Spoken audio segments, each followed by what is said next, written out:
the news tonight, Governor Adeleke reiterates commitment to execution of youth-friendly policies across Osun.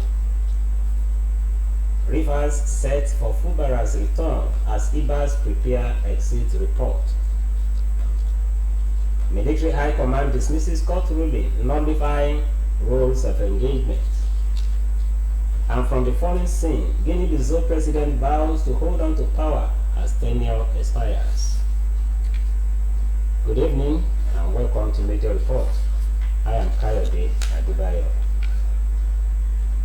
Osun State Governor Senator Adeleke has expressed his administration's commitment to encourage the youth across the state by identifying talents and rewarding dignity in labor.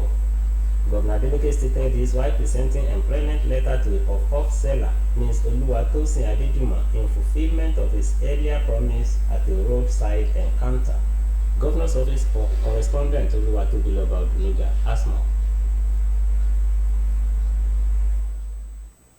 Where she asked Popov to support herself and her family, despite holding a national certificate in education (NCE). Her resilience and determination to stay productive caught the governor's attention when he stopped to patronize her during a public engagement at the state government secretariat. What started as a simple purchase soon turned into a transformational story as Governor Adeleke first empowered her with cash and later pledged her employment in a follow-up that has now captured wide public admiration. Governor Ademola Adeleke not only handed her our official appointment letter, but also announced a scholarship award to Adeleke University, giving Oluwatosin the opportunity to pursue further education alongside her new role.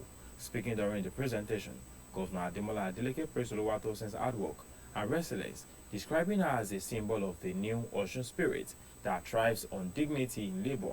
The governor added that the young lady has demonstrated that no work is too small when one is determined, saying by embracing her pop-up business, she earned not just a living but also respect and now an opportunity for growth. He stated further that his administration will continue to encourage hardworking youth across Osun State, stressing that his government remains committed to policies that prioritizes human capacity development. Governor Adeleke reaffirmed his government's continuous commitment in identifying talent and rewarding dignity in labor, noting that the state under his watch will continue to promote empowerment, education, and youth employment. He urged young people in Osun to emulate Oluwatosin's dedication, reiterating that youth must understand that skills, innovation, and hard work are the true keys to a better future, adding that his government is ready to support such efforts with opportunities and platforms for advancement. I saw her the day all the workers, welcome me back home, and you can see the crowd. Everybody was there rejoicing, and I saw a young, beautiful lady selling pop-off. She was so excited, to see me doing my sign and everything. I spotted her, and I said, "What are you doing?" He said he's selling the pop-off and everything. That's what I asked her, how much is the pop-off? That's why we have to give her that money. And something told me to call her in to offer her a job. And a lot of people just use that, the politics, that it will end there. And I want to tell you that it's not politics. It's genuinely, that's what we're normally known for. That is what we do to helping everybody. That is why Osun State is moving from strength to strength, today. In her remarks, Oluwatosin Adejuma, who could not hide her joy, expressed gratitude to the governor, her father, Mr. Kayode Adejuma, and Mrs. Ajakaye, who has supported her through the pop-up trade, describing the gesture as a divine favor and a call to greater responsibility. She also used the occasion to encourage Nigerian youth to embrace skill acquisition and diligence, stressing that no effort is ever wasted. Happy. I feel so delighted. I feel so excited. I'm astonished. It's unbelievable. I feel honored, and I give glory to Almighty God for this opportunity. With a new appointment and scholarship, Oluwatosin Adejuma's story has become a beacon of hope, showing how resilience and dignity in labor can attract recognition and open doors of opportunities. It has been Oluwatobiloba Odunuga reporting.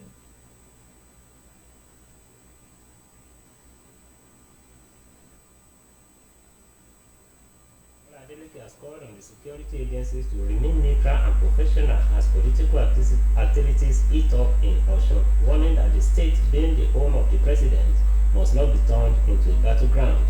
The governor made the call during the decoration of his aide-de-camp, Ahmed Bio Abdurrahman, as Deputy Superintendent of Police. Governor's Office Correspondent Oluwatobiloba Odunuga again.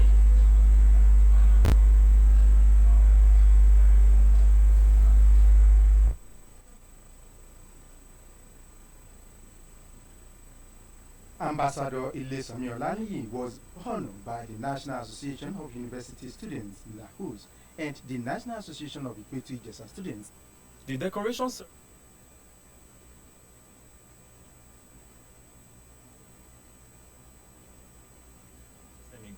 Special Assistant to the Governor on Security Matters, Mr. Samuel Ojo, and the State Head of Service, Mr. Anyoleya Aino, alongside top security chiefs, including the State Commissioner of Police, Mr. Ibrahim Gotan, NSCDC Commandant Igbalawole Sotiyo, and FRC Sector Commander, Mr. Leye Adegboyega, among others. Governor Adeleke commended the Inspector General of Police and the Osun Command for professionalism and discipline in the discharge of their duties. He stressed that law enforcement officers must continue to uphold neutrality, partisanship, adding that Osun State is the presidency's home state and should not be turned into political battleground.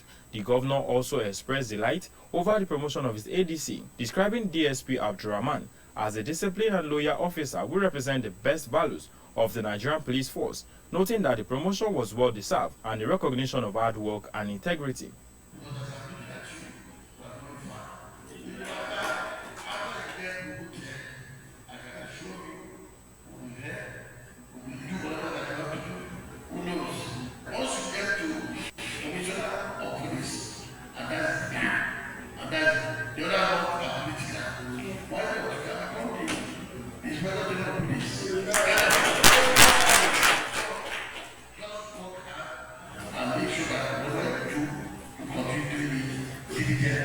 The Osun State Commissioner of Police, Ibrahim Gotan, congratulated the ADC and encouraged him to see the elevation as a call to greater responsibility, reassuring the people of Osun State that the command will continue to uphold fairness, human rights, and the rule of law while working closely with other security agencies to maintain peace and tranquility in the state.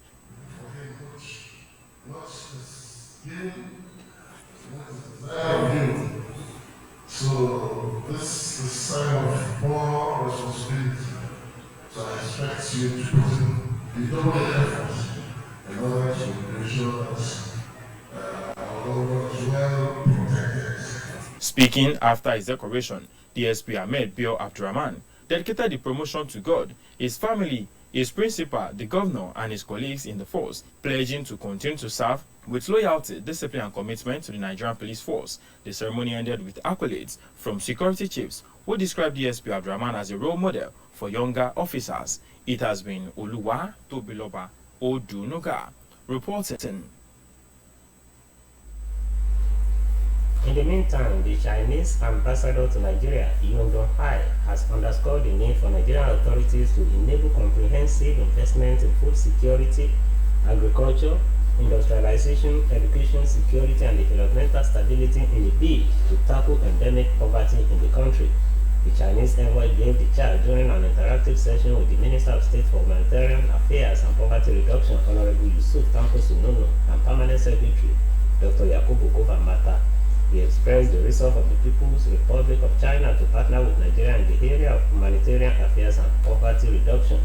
The envoy observed that both countries share a lot in common in terms of population, saying China has about 1.4 billion people as of last year, affirming that it has suffered issues of hunger in times past, but has achieved much in addressing the challenges.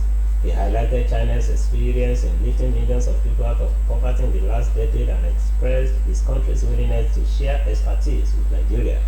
In his remarks, Minister of State for Humanitarian Affairs and Poverty Reduction, Honorable Yusuf Tanko Sunono, discussed potential areas of collaboration on poverty reduction and humanitarian affairs between Nigeria and China.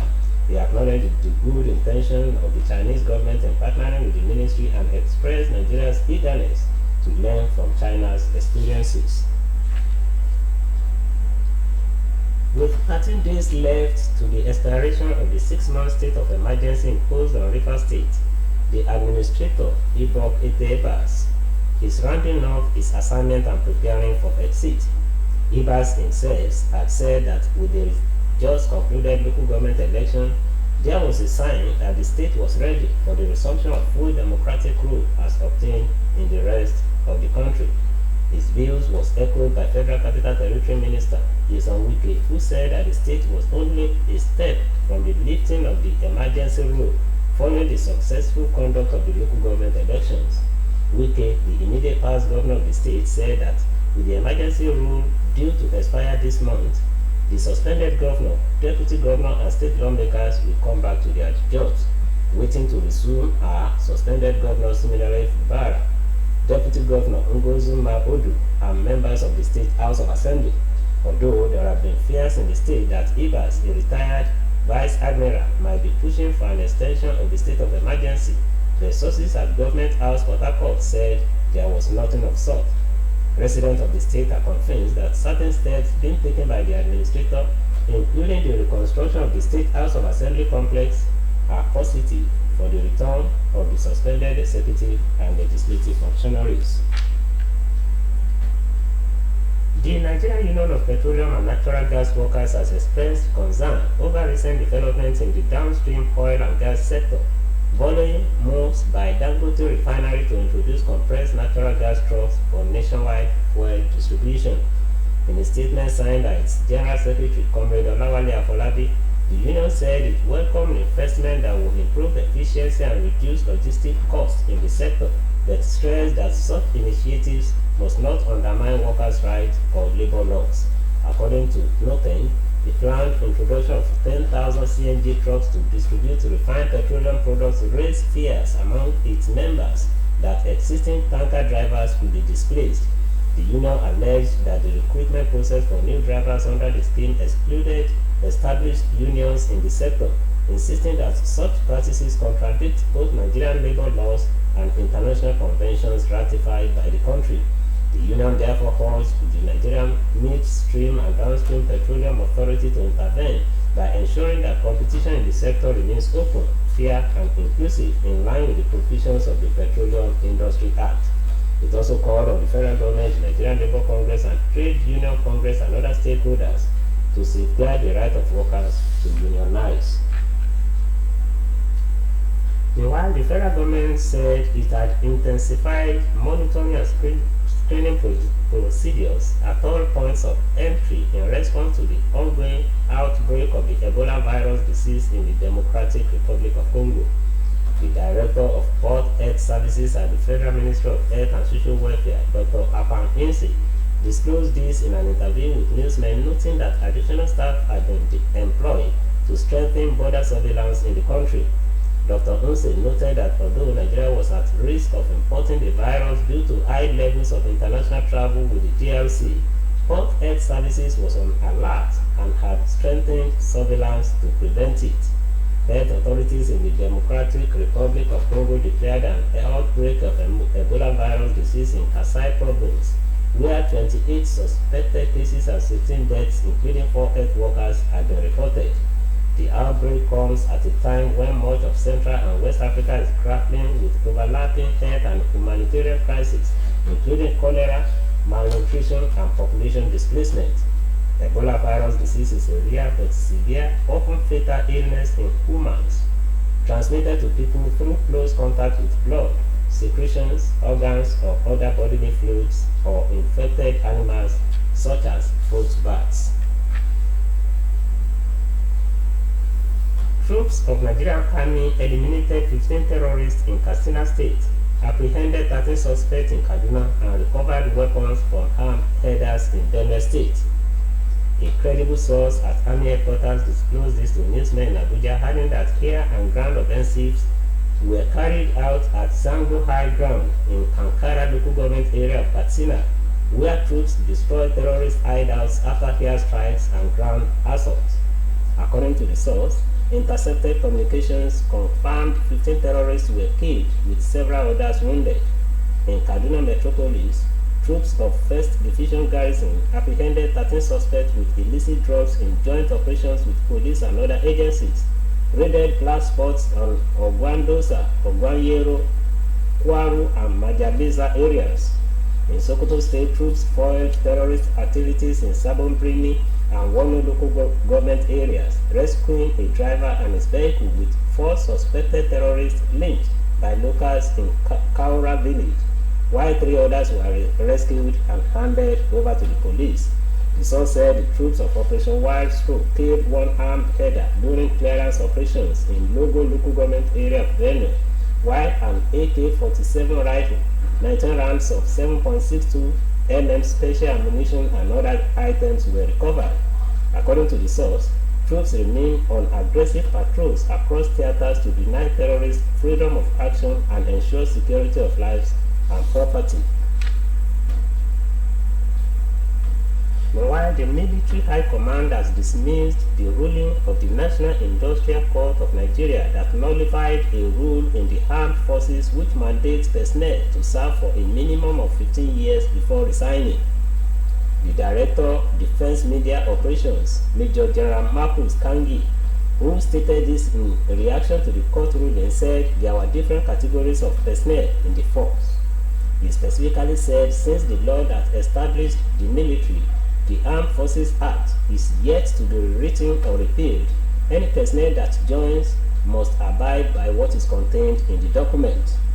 Recall that Justice Emmanuel Subilin of NIC Abuja had delivered a ruling where he declared the rule as unconstitutional and oppressive. The judge held that every employee, including members of Nigerian Armed Forces, have the constitutional right to resign at any time, adding that the force cannot force servicemen into modern-day slavery in the name of national service. But reacting, Kanji explained that the military will still and continue to go by what is contained in the Armed Forces Act unless the terms and conditions of service is rewritten. The senior military officer said the Armed Forces of Nigeria has a document in which conditions and terms of service as well as everything regarding the disengagement and otherwise of the military personnel are spelled out. The federal government says it will provide the necessary support to victims, families, and survivors of the Bogu boat mishap in Niger State through the National Emergency Management Agency. The Minister of Information and National Orientation, Alhaji Mohammed Idris, in a statement said the government received the sad news with a heavy heart. According to Idris, the tragedy is particularly painful, coming barely 4 months after devastating floods wreaked havoc in Mokwa, also in Niger State. He commended the Niger State government through the State Emergency Management Agency for its swift rescue operation, which ensured that all passengers of the ill-fated boat were accounted for.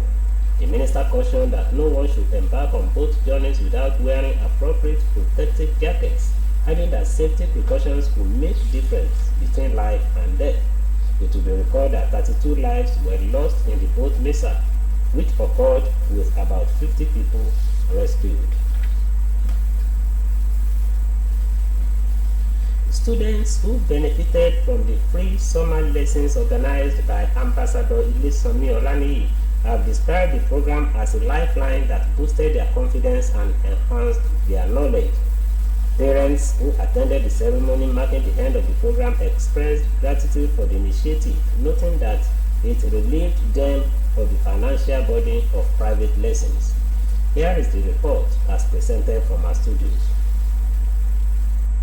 Olaniyi was honored by the National Association of University Students, NAHUS, and the National Association of Ikwetu Ijesa Students in recognition of his selfless dedication, leadership, and philanthropic contributions to education, youth development, and community service in Osun State. The honors were conferred during the conclusion of the 4th annual summer lessons facilitated by Ambassador Olaniyi for secondary school students in Ikwetu Ijesa and its environs. The program, which has become a yearly platform for academic support, brings together students across communities to prepare them for the next academic session. Speaking at the event, President of the Ikwetu Ijesa Students Association, Comrade Omoto Shorafel, commended Olaniyi's consistency in investing in the younger generation. According to him, the initiative has not only improved the academic performance of many students but also inspired them to pursue excellence. He added that in recognition of his grassroots involvement, the association decided to confer on him the position of Life Patron. We appreciate our facilitators, volunteers, and supporters who have contributed to the success of this program. Your dedication and commitment have made a significant impact on our students. Also speaking, the president of NAHUS, Comrade Peter Josiah, who presented an award to Ambassador Lani, said the forum had taken note of his consistent commitment to student welfare. He stressed that the ambassador's philanthropic interventions stand as a model for others to emulate, describing the recognition as an honor well deserved. Take your education serious. Build relationship with yourselves. Don't feel too big that you cannot ask your colleague a question when you guys are in the class. Ambassador Lani, while responding, expressed appreciation to the associations for finding him worthy of the recognition. He reaffirmed his determination to continue supporting education and empowering young people across the state. According to him, the double honors bestowed on him will serve as a greater motivation to do more for society. Beyond academic lessons, Lani highlighted that his vision is to create opportunities for young people to thrive in education, leadership, and skill acquisition, noting that investing in the youth is the surest way to build a better future. I support a lot of movements. I support those that could not even help themselves. I support those that have lost their parents in the course of schooling and they could not further. I have to come to their rescue because who knows tomorrow? Who knows what they will become in the future? And lastly, to those things has been given to, I always tell them, try and give back to the society.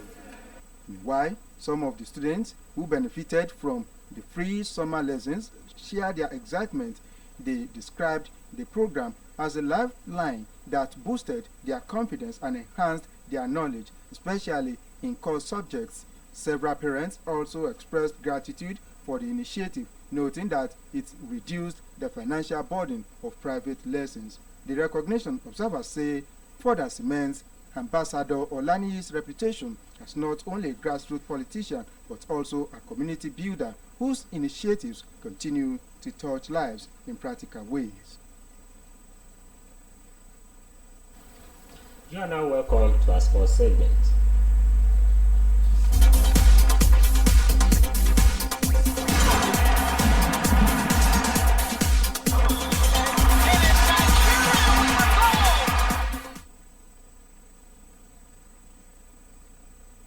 For the construction of a mega sports cultural city in Abuja following the memorandum of understanding jointly signed by the Federal Ministry of Arts, Culture, Tourism and Creative Economy and the National Sports Commission.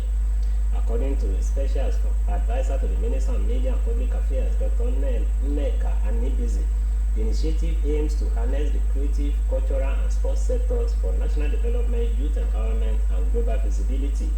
He said the hub to be located within Moshood Abiola Stadium will feature a range of facilities including a National Museum of Arts and Culture, entertainment arena and performance center, youth creative and entrepreneurship center, eco villas and eco lodges, family recreational park, cultural lounges and marketplaces, mountain games arena and sport heritage pavilion.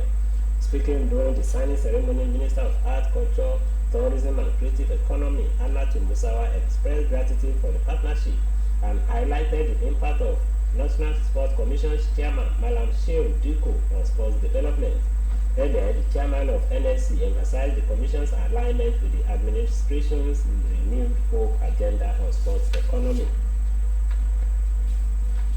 Now, on the foreign scene, Guinea-Bissau President Umaru Embalo has refused to transfer power despite the expiration of his tenure in office as a situation the opposition described as illegal power grab.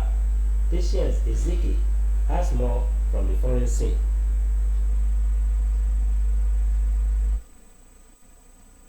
Akpabio says he will hold on to power beyond his tenure, which ends midnight today. He said he has vowed to continue discharging presidential duties until elections are held on November 23rd. Ambalo is widely expected to seek a second term. Experts now fear the possibility of a new constitutional crisis and the potential of political instability. Guinea-Bissau's constitution sets the presidential term at 5 years, with maximum 2 terms. The opposition late 2024 spokesperson for the United Nations office, Ravina Shamdasani, told reporters in Geneva that the atrocities described in the report are horrific since the decades-long conflict escalated when M23 fighters seized the strategic eastern city of Goma. The UN Human Rights Council is expected to consider the report during its upcoming month-long session that opens next week. Patience Adeleke, OSBC News. I will that report from the foreign scene will conclude a major report on OSBC TV tonight. The bulletin was edited by Adeleke. I am Kayode Adebayo. Thanks for